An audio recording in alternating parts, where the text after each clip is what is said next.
All right, they are going through the highlights from the Colts Bills game. Um, Vernon might not be available, so I'm just gonna go through this half. I haven't written anything in a while, so I'm trying a fake version of broadcasting, which would be Instagram Live.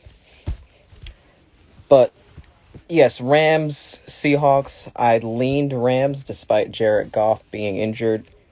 I did not believe he was ever really Pro Bowl caliber, except for maybe 2018 with a great team that lost 13-3 to the Patriots. Outstanding Patriots defense in that Super Bowl. I can't remember what the number was, but it was 2018 season going into 2019. But yes, so Andrew Whitworth came back. He's healthy. The Rams O-line's getting a little bit of a push. A little bit is an understatement, but Cam Akers seems to be a great replacement for Todd Gurley, and he might be the reason why people say you never really pay a running back, because they are replaceable to some extent. Plus, Gurley's been injured over the past 2 seasons, so he can't cut off his left foot, so he's really not the same. But I'm just going to go through. The Seahawks had an early drive. They were backed into their own territory because they had a holding on Mike Upati. I think his name is Upati. His first name is Mike. He had a hold on Michael Brockers that set him back 10 yards, and they had a false start by Will Dissly. Donald sacked them the next play. Upati gets beat, so he might not fully be healthy.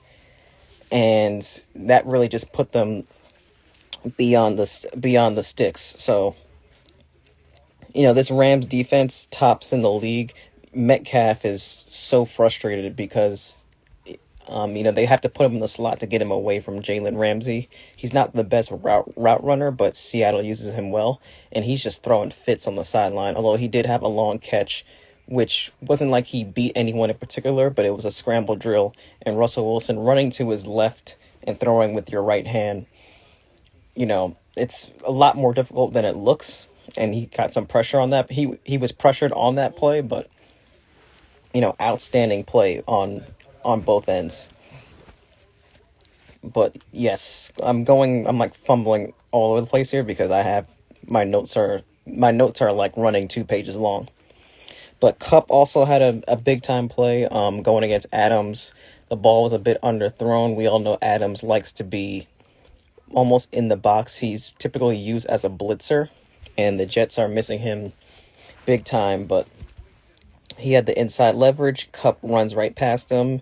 Diggs actually makes a touchdown saving tackle.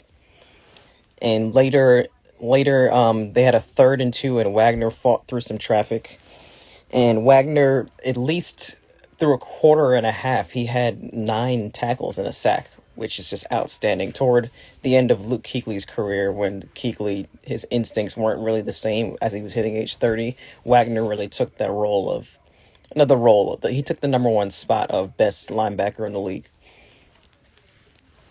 But I cannot say enough about Darius Williams. He already had 2 interceptions against Russell Wilson beforehand in the previous 2 games, and he has that pick 6 where he just runs right by the receiver who was blocking, and the block was lazy, and like I don't even know who's at fault, because it seems like the receiver's at fault at one point. Wilson can't really anticipate it, and Metcalf can't really let that happen. So I don't know who's the most at fault. I kind of know who's at fault, but it's kind of like a trio of bad decisions. It's not even a bad play call per se, but you would think that a screen would mostly be a safe call, as Troy Aikman said.